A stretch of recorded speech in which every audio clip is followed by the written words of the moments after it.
Leveling up. Extreme business growth through raising your game. When what was once extraordinary becomes ordinary, you know you've leveled up. Hello and welcome to the Leveling Up Podcast with me, George Swift. The Leveling Up Podcast is here to give you the personal development, the entrepreneurial development and the business growth that you, the ambitious business owner, desires. I'm here to give you the inspiration, the motivation, but above all else, as always, to challenge your aspirations to take you and your business to the next level. Don't forget, subscribe to this podcast and never miss an episode. And in today's episode, we're going to continue our theme for the week, which is stress and overwhelm. I said this on Monday in episode 163 that I've experienced a lot of this sense of overwhelm myself. It's just overwhelming, this environment that we've had to go through, the environment, the landscape we've had to navigate over the past few months. And it's just been really overwhelming emotionally, physically. The way we've had to work has had to change. And I went through on Monday and I talked about how many entrepreneurs, many business owners that I've come across have been talking about this sense of overwhelm, feeling overwhelmed, sometimes almost paralyzed by overwhelm. You know, just so much has changed in their world. They're working from home when maybe they were working at the office, or suddenly they are working at home like they always used to, but the kids are there and they're homeschooling and you know, their husband's there or their wife is there and they can't see their friends and they can't go to the gym and they can't. And they have to do so much of this other new stuff like, you know, having to do more social media potentially, or certainly maybe having to attend meetings via Zoom. And, you know, it's not surprising that many business owners are feeling completely overwhelmed. Now, it's tough being an entrepreneur at the best of times. I said this last time, but right now it's probably more challenging than I can ever remember it being. Now, some people, of course, they're sailing through this. For some people, the new changes to working are really working for them and they're really thriving right now. For many business owners, however, it is overwhelming. And of course, we can't continue to allow that overwhelm to be pervasive throughout our life, because fundamentally it will mean that you're underperforming. It will mean you're having a terrible quality experience of life, and you won't be behaving in the best possible ways. You might find yourself being snappy. You might find yourself being less tolerant. You might find yourself jumping to conclusions. Fundamentally, you're probably not having a good time inside yourself, and it's possible that the people around you aren't having a particularly good time in your environment near you as well. So we talked about overwhelm. Today I want to move that on and start talking to you about stress. Now, stress is something which is really interesting because a lot of people talk about stress and they say, you know what, I work well under pressure, I work well with stress. And there's even been some scientific studies to say that a degree of stress is good for us, it's healthy for us. However, the truth of the matter is, most of us, we don't have a healthy amount of stress. For most people, most business owners especially, I would say, they're living under real pressure, like heavy pressure, and maybe more pressure now than ever before. You know, we're looking at financial situations, financial issues right now, perhaps. We're looking at what's happening with the economy. So, of course, it's not surprising that our stress levels are starting to rise. And if they haven't done already, maybe you're starting to feel the beginnings of that. For many people, I'm talking months ago, stress went through the roof and they've been hanging out there ever since. We don't want to be under stress. It's not good for us to be under long-term chronic stress. There is a degree of evidence that short-term stress, short-term pressure can be beneficial to us. It's proven that if we have a deadline, for example, the pressure that puts on us does make us more productive. And it's true that for many of us, we feel purposeful and we might feel more passionate and engaged when we have that deadline. However, I'm sure you can appreciate this. You've had this experience yourself in life. There's a line between a healthy amount of positive pressure and feeling completely overwhelmed and stressed out of your eyeballs, okay? What we're looking at here really more than anything else is the long-term chronic stress. The long-term chronic stress is well documented and well proven. It is the biggest killer right now. I saw this predicted, by the way, 20, 30 years ago. They said by 2020, the biggest killer of people is going to be stress.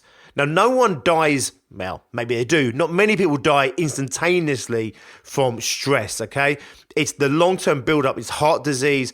It's the impact on stress, blood pressure, It's the impact it has on obesity and therefore the knock-on effects that has on health and therefore long-term health issues.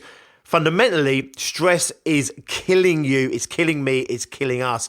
And we just don't want to live under that umbrella of stress. And for so many of us, we're so used to it that we're not even aware that we're stressed because it just feels like normal. It just feels like this is my experience of life. We're so accustomed to feeling what we're feeling that we no longer appreciate how damaging it is. If I gave you an uncomfortable pair of shoes to wear, you'd be in pain, maybe agony short term, but you'd be surprised how quickly that you'll become accustomed to that pain, accustomed to that discomfort, and suddenly you won't be registering that discomfort anymore. It doesn't mean the shoes aren't still damaging your feet and causing you long-term health implications with your feet. It just means that you're not necessarily acknowledging the pain, discomfort that you're in. And the body has an amazing ability to endure discomfort and pain. And, the body's pain receptors, they're designed to trigger a reaction, a response from you. They're designed to put a spotlight on something that's not right. So you put this uncomfortable pair of shoes on and they're meant to hurt if they're not fitting right. If they're causing potential damage to you, they're meant to hurt, and they're meant to hurt long before the damage is done. So you feel the pain to stop you from causing long-term harm to yourself. But then there's a point where the brain understands that if the discomfort's not going away, that actually it's not serving you anymore to keep highlighting the discomfort. And therefore, it starts to become like white noise in the background, and we don't recognize it as discomfort, or certainly not to the same degree as it once was. I've recently had a tooth removed. I mentioned this on a podcast a couple of weeks ago, and it's healing up nicely. But for about 10 days, it was really painful. Now, that pain obviously is there because you've just pulled out a tooth. Not only that, without getting too graphic with you, they basically had to drill away half of my jaw to get to the bloody thing. Had loads of complications. In the chair for about an hour and a quarter just to have this tooth removed. And that's an hour and a quarter of pulling, shoving, tugging, hammering, drilling, cutting, and whatever else was going on in my mouth. I had 2 dentists and a nurse all with their hands and fingers in my mouth at one point. In the moment when that was happening, it was really distressing, really traumatizing. And I'm feeling that trauma and I'm feeling that discomfort deliberately to get me out of the chair. Now, you override that because you know you're in the chair for good reasons.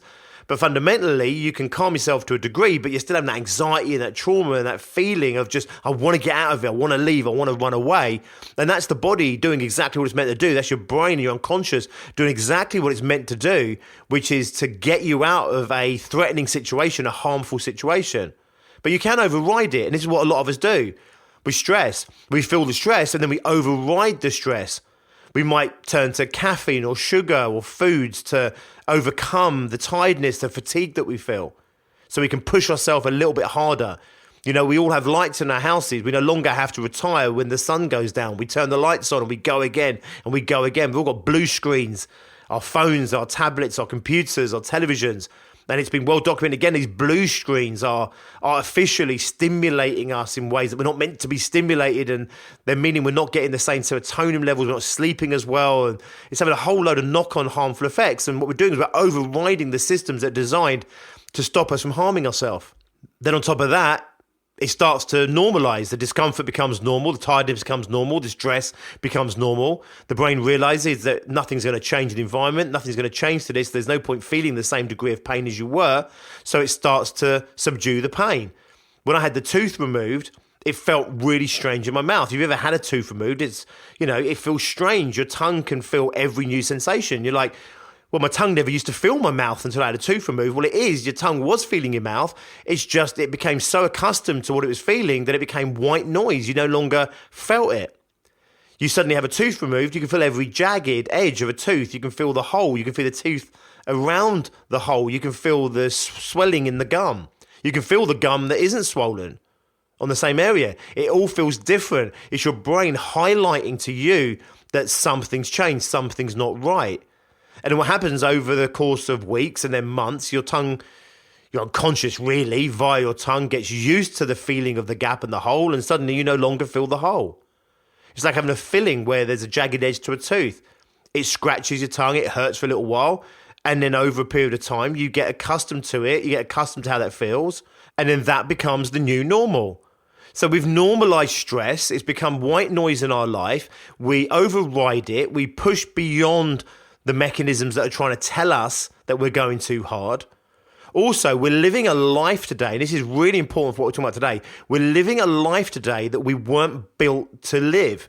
So our evolutionary survival instincts that I'm talking about here right now, and our responses like stress, for example, they evolved over millions of years, and they evolved to keep us safe in very different environments that we find ourselves in today.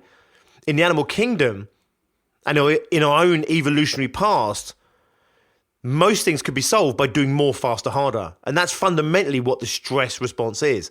Do more, do faster, do harder. If you haven't got enough food, go and hunt faster, harder, more. If you haven't created enough security or safety, go and do more, do harder, do faster. Go and solve the problem right now, immediately, because the threat's immediate. As we evolved as a species, as a human race, our problems stop being immediate problems. And in today's civilized world, most of our problems are long-term problems. But stress is a short-term solution. Stress is designed to get us to do more, faster, harder, to solve an immediate problem or to protect ourselves from an immediate threat.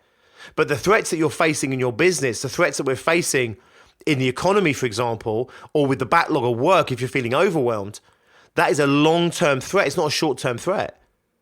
So I said right at the beginning, there is some degree of truth that a degree of pressure and a little bit of stress can be positive for us, both in terms of our productivity, but actually can have potentially some health benefits to us. But this is only the case if we're using stress in a way that stress was designed, created, evolved to be used. Let's say, for example, that it's a Sunday afternoon, it's a sunny day, you've set yourself a task of digging a trench or a hole in your garden. You've given yourself the whole day to do it. You go out there, it's a beautiful day, the radio's on.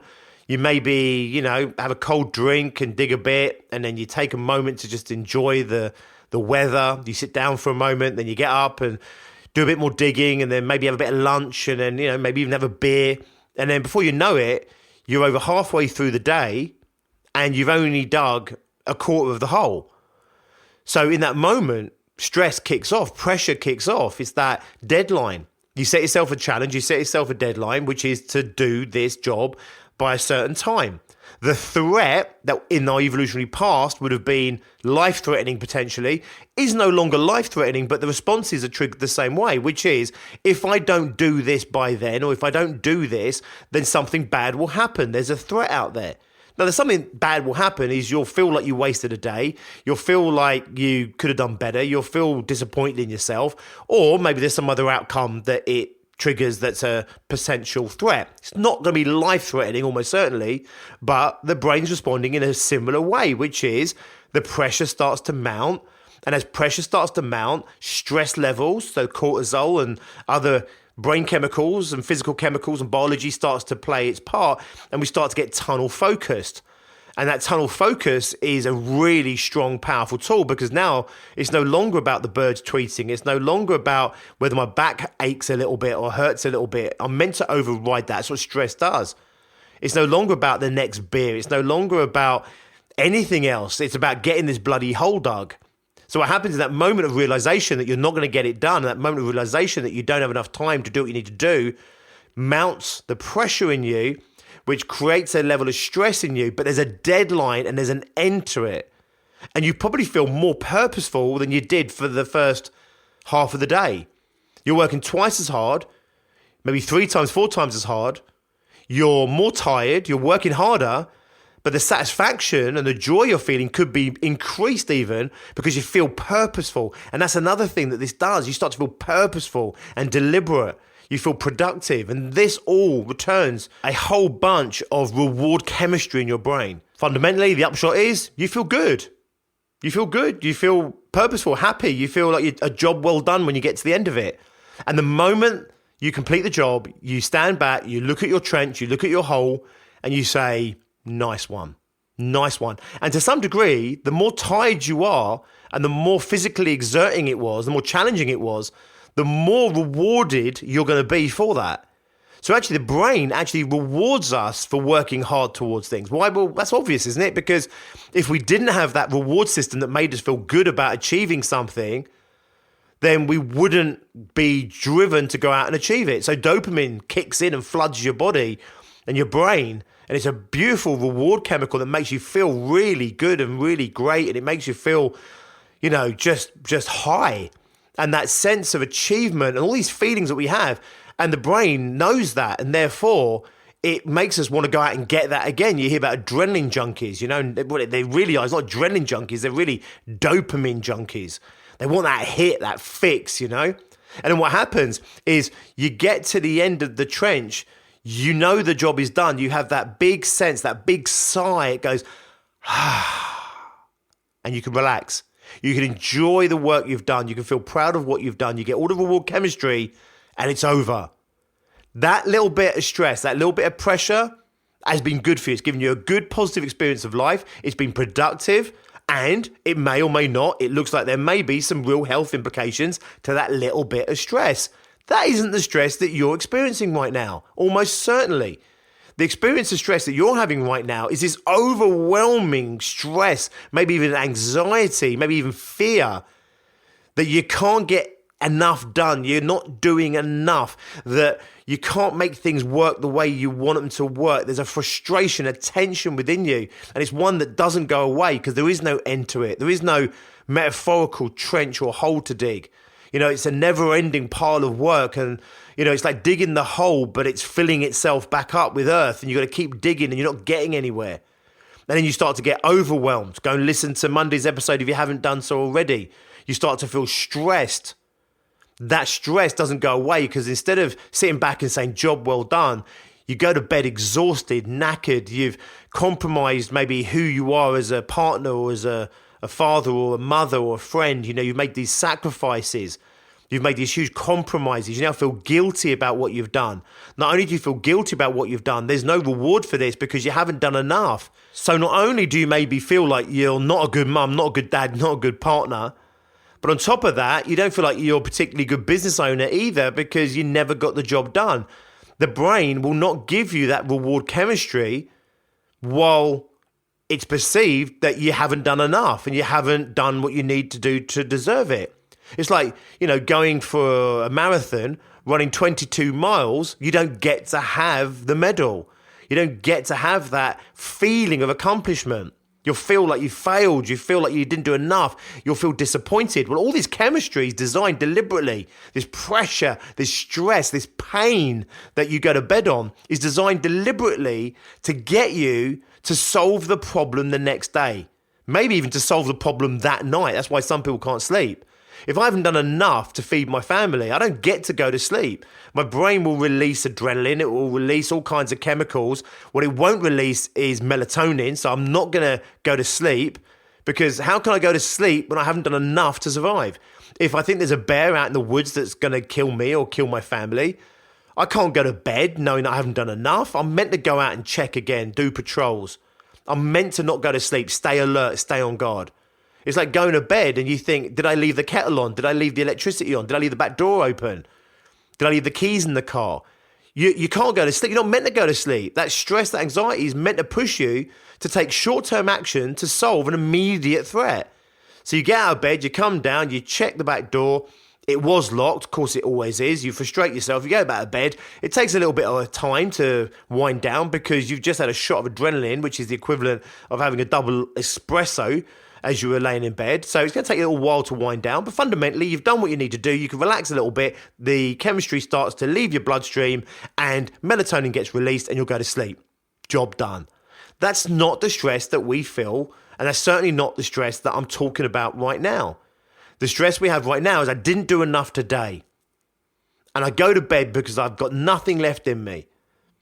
And I go to bed disappointed in myself. I go to bed fretting about tomorrow, worrying about everything else, because that's what my brain's meant to do. I have a really bad night's sleep. I get up, I'm tired, I'm weary, and guess what? Bang, adrenaline again. I'm off. Stress starts to fire up, even more so now, because now I'm stressed about having not had enough sleep. I'm stressed about all the work I didn't do yesterday, plus all the work that's coming in today. I start to feel completely overwhelmed. That overwhelm, if it gets too bad, will just shut me down. Most of us won't get to that point. That would almost be like a good place to get to. Just shut down and stop worrying about everything. Most of us, we just live in that constant state of high levels of overwhelm and high levels of stress. That stress that we're talking about now is so detrimental in so many ways. So here's what it does. It gives you that tunnel focus, which was really productive when you're digging a hole, but no longer becomes productive when you're trying to be creative in solving the problems in your business. You got financial issues, you can't solve them by just doing more, faster, harder. If you could, you would. If it's a case of just picking up the phone, doing more sales, then you'll probably do that. More often than not, we're looking at long-term chronic issues here, and we have to have long-term creative solutions to those problems. Stress is a short-term solution, and we're applying it to long-term problems, and therefore it's being misappropriated, and we're having stress all day, every day, day after day, day after day, and it's killing us. It makes you tunnel focus, which means that you miss the wood for the trees. It's making you go into a do more, faster, harder response when what you want is a more cognitive, creative response. You no longer have time and patience with your family, with your kids, with your clients. You no longer take time out to do the things you enjoy and have fun, the things that would actually lower that stress level. You no longer take good care of yourself. You might not be eating well. You're not sleeping well. And it all starts to spiral down. The stress and the cortisol that's running through your bloodstream is like acid now. It starts to eat away at your body itself. You no longer have a strong immune system. It compromises that. Your digestion is compromised. We've already talked about the links between stress and heart disease and blood pressure and strokes, but also it's cancer. It's obesity, as I said, and all of the end results of obesity, all the other knock-on health issues of that. But not only that, you're no longer tolerant of other people, which means you're no longer being sympathetic and empathetic to your friends, your family, your loved ones, to yourself. You're becoming a bit of a dick. You're becoming a bit of an arsehole. Your temper starts to become frayed. You lock yourself away. You become a recluse. Your brain's just saying more, faster, harder, more, faster, harder. Anything that gets in the way, even if it's your kids that you love so much, if they get in the way of doing more, faster, harder, you'll snap at them. Then you'll go to bed that night, you'll feel guilty. You didn't get the work done. You didn't get the job done. You're not sleeping properly. You didn't eat properly. If you did eat, you ate shit. You rewarded yourself at the end of the day with a bottle of wine and 2 boxes of chocolates. You snapped at your kids. You were a bit of an arsehole as a wife or a husband. And then you go to bed and you're fretting on that and you don't sleep again and you wake up in the morning, bang, you're back in it again. Now, this might be an exaggerated version of what you feel, but if you're like a lot of business owners, entrepreneurs, a lot of people out there, you can relate to what I'm saying right now.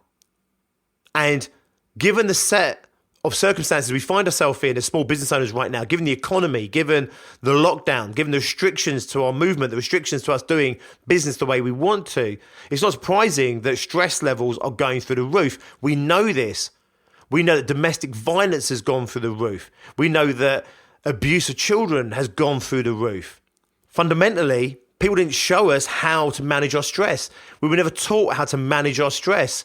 And maybe we even went into working environments where stress was rewarded. You know, that high pressure environment. Maybe like the adrenaline junkie, you know, we got a little bit addicted to that feeling. And now we don't know how to turn it off anymore. Now we don't like it. Now it's not working for us. Maybe we didn't even realize it wasn't working for us, but now you listen to this episode and you're thinking, oh my God, it's not working for me. So the next question is, what do you do? Well, number one, stress can be habitual. It's the brain's automatic habitual responses to an external trigger. I've talked about this loads in previous episodes. So something happens in the external world, or it's a thought that you have, a perception that you have inside of yourself. It triggers emotional responses, chemistry in your bloodstream, in this case, stress response, to do more, faster, harder. If you believe that you work better under stress, you work better under pressure, then you're adding to the problem because you're reinforcing that stress is a positive thing. Ultimately, most of us under stress and under pressure, we do more, faster, harder. It kind of works, even though it's not the best solution. The best solution is a creative response, problem-solving response. But we're kind of still here. We're kind of existing. We're still alive. As far as our unconscious is concerned, as far as evolution is concerned, as far as nature is concerned, what we've been doing has been working. It's worked. So therefore, we learn to habitually live in a state of stress. So sometimes you find people that are actually creating deliberate stress.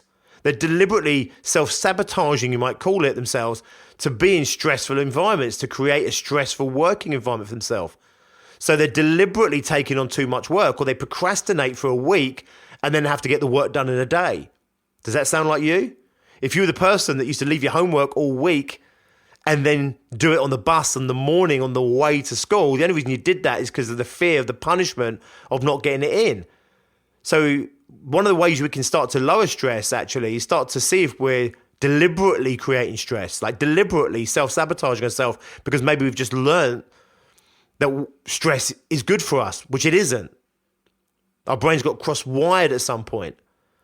So I always say to people, like, if you were the kid that did your homework on the bus on the way to school on the day it was due for handing in, and you have homework every day of the week, then you're still doing the same amount of homework. You're doing it all on the last day before you have to hand it in, which means that you're constantly doing that work under pressure.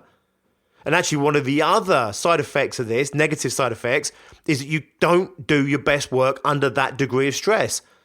So now you're underperforming as well.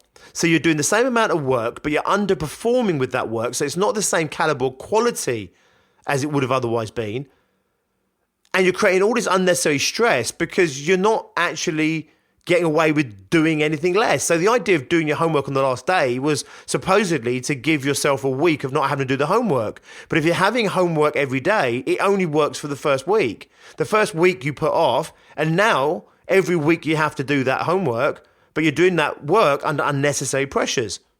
You're doing a shit job, a crap job, you're having a terrible time of it. You're upsetting yourself, upsetting your teachers. It's a miserable place to be, but you get the work in, you get the mark. It might not be as good as it would have been, but you don't know that. You're passing. That's all that matters. Your brain says this is working. Now we have a habitual pattern. Check into yourself and see if you've got habitual patterns, yourself, sabotage yourself to create unnecessary stressful situations. The second thing you do is you have to go out and you start to define your projects, your days, your weeks, your months. You have to define your tasks with an endpoint. You have to know what you can get done. You have to set your boundaries on what you're going to do. And then when you get that work done, you give yourself the same satisfaction rewards that you would have done had you dug that ditch, had you dug that trench. So if you've got 3 days worth of work to do, today you only have 1 day to do it. So by making the deadline 3 days' time and having 3 days worth of work, and let's say it's all due in right at the last minute, and therefore you're under this pressure to do it, you don't get the satisfaction of completion until at the end of the 3 days. So what's better is to break that into 3 days worth of projects. And at the end of each day, you know you've done what you needed to do to stay on track with your overall plan, your overall strategy. So you know you're on target for your goals and your outcomes. So you can have that sense that that release of pressure, that release of tension and stress. You can switch off. You can be a great mum, great dad, great husband, great wife. You can watch TV, relax, enjoy yourself, go to bed, have a good night's sleep. You wake up and you've got the next day. And you know what you need to do that day. You set out your challenges, you set out your tasks, you set out your workload. You then deliver on that. At the end of the day, relax. You feel good about doing the work. You get a sense of pride. You feel like you worked hard. You have a sense of purpose about you, and you switch off and you carry on. Now, if it's a 3-day project broke across 3 days, that's one thing. Most of what we're working on is longer than that. You know, in business, our biggest project is growing our business, doing sales, doing marketing, delivering services. It's never ending. So instead of breaking it down into individual tasks, we see it as one never ending task. And therefore, we've never done enough. We've never achieved it. So we never get that satisfaction, that switch off, that reward of having done enough. So I really want you to start prioritizing your day and start breaking your day down into tasks and take these long-term projects and start getting realistic with what you're going to do today and start managing your diary better. Start becoming more effective, more efficient, but fundamentally also become more realistic in what you're doing. Push yourself, yeah. Be challenging of yourself, yeah. Be demanding of yourself, absolutely. But there has to be a point where you've done enough. And when you get that sense that you've done enough, you switch off, you relax, you're more productive to everyone. When you work like this, you're more creative, you're more calm, you're more relaxed. You're going to be healthier, you're going to live longer. You're going to not put on the weight. You're going to eat healthier, eat better. You're going to sleep better. You're going to be a better parent. You're going to be a better partner, a better friend. You're going to be nicer to be around. You're going to be less of a dick to those people around you. You're going to have more empathy, more sympathy, more understanding. One of the side effects of being under stress and under pressure is actually you misinterpret people's actions and people's intentions. So someone does something to you when you're under high levels of stress, you might misinterpret what they mean by that. This is when your husband or your wife turns around to you and says something like, wow, you've still got all that to do. And instead of it being, wow, you've still got all that to do, I'm really sympathetic for you, you interpret it as, wow, you've got all that to do. What have you been doing? Fucking about for the last day, 2 days, last hour? And you misinterpret their intentions, and now you react to your interpretation of their intentions as opposed to their real intentions. You become a dick. I've said it over and over again. You become a dick. So the opposite of that is true. You become more understanding, more able to communicate. You can decipher people's intentions better. You become a better person. I know that sounds crazy. You become a better person. You become a better version of yourself. You're not the best version of yourself under stress. You may have deluded yourself to think that you work better under stress, but that's a lie as well. So we have to first and foremost get awareness of our stress, realize it's not serving us, realize that it is the enemy, understand how we can make it work for us with these deadlines, understand these deadlines are good, but we also need to make sure that we have short-term deadlines, for the end of the day, the end of the morning, maybe the end of the hour. And we have to realize that we need to give ourselves that satisfaction, that sense, that release, that moment of, I'm done.